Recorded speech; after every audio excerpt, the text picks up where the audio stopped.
TJ, we reached out to these leaders after City Councilor Aaron Kirkpatrick shared a plan on social media that he says would provide a balance between helping law enforcement keep the public safe and giving Bartlesville residents the privacy they want. Brenna, residents showed up to this meeting to ask questions and learn more about this project. And as one resident tells News Channel 8, she's all for this project, just not in this community. Yeah, Brenna, right now the road going into Turtleton is closed because of this fire. This is the closest that I can get. Next meeting will be on Monday, April 28th at Hannah Hall.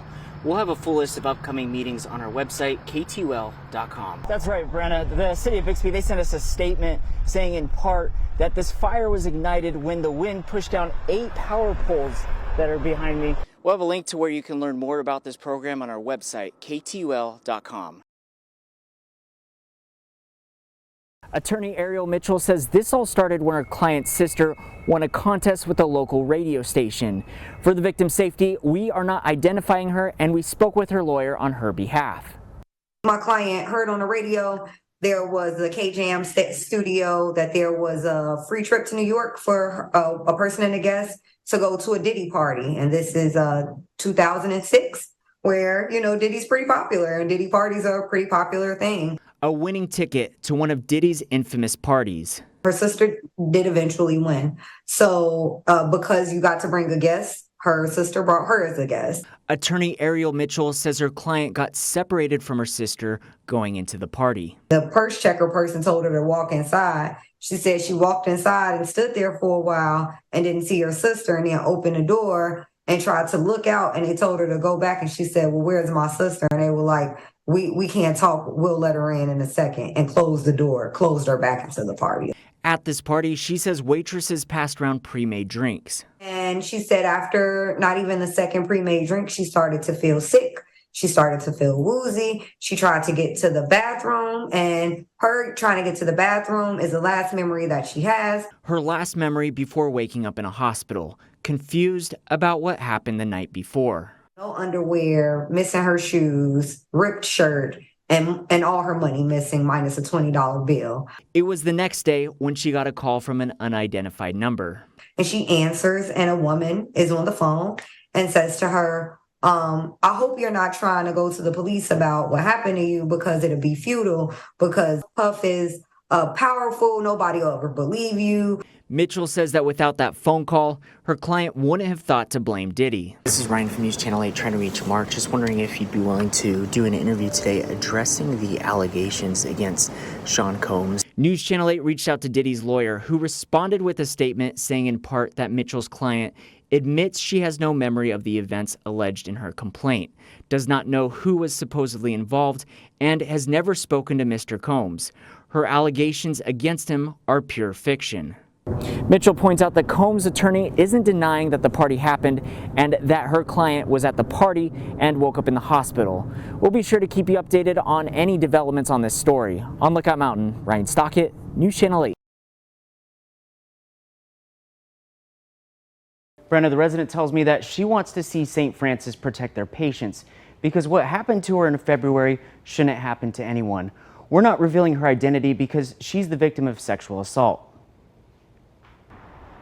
How could something like this happen in an emergency room when someone is, at their weakest point? A horrifying and traumatic stay at the St. Francis emergency room. The Tulsa resident was at the hospital for an emergency surgery on her kidneys. She says she was asleep in her bed when she woke up to a stranger sexually assaulting her. I woke up to a man at the bottom of my bed, kind of had his back to me, and he was in blue scrubs. After he left her room, she says she told employees what happened, but they didn't believe her. They brought one of their psychiatrists to my room, and I didn't know I was being evaluated at the time, but the next thing I know, when I get out of the hospital, they're calling me and telling me I need to come up and pick up my meds, my psychiatric meds.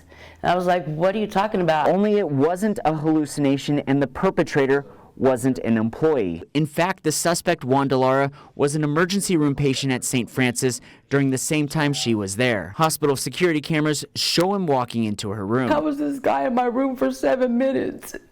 And nobody even knew it. Delara was convicted of rape by instrumentation and sexual battery last month. Now the victim is filing a civil lawsuit against him and the St. Francis Hospital. We're on the forefront of gathering information, gathering facts, gathering, exactly where the failures were, how this occurred. But on the surface of this, you should not have a patient who's allowed to wander around a hospital for 30+ minutes without supervision, with some level of anonymity with scrubs, checking doors, and without any eyebrows being raised by security or the nursing staff that's caring for the patient at the time.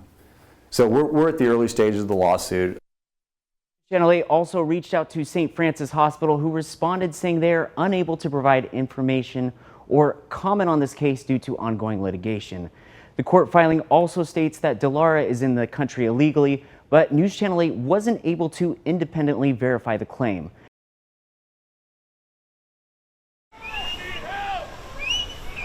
I have a 15-year-old nonverbal autistic nephew. He had one of his STEM toys. He let it go. It went into the rapids. He thought he was going to go after the toy. A scare for a family attending the Big Dam Party, a 4-day festival celebrating the grand opening of Zinc Lake, Tulsa Wave Park, Williams Crossing, and Gathering Place's expanded riverfront. He started getting out there where he couldn't touch. My oldest ended up going in after him. He got swept. Stephanie Kenyon says she and her sister jumped in to get her nephew and son, and they got swept up in the current until someone pulled them out. He went in to pull my son and my nephew out once they could touch, because the nephew kept trying to go back for the toys. She says everyone's fine and that they just lost their breath. Jeff Edwards, the executive director of the River Parks Authority, says they want people to be aware that this is an active moving river that's intended for paddling sports. If you're in and around the water, it's safest to just go ahead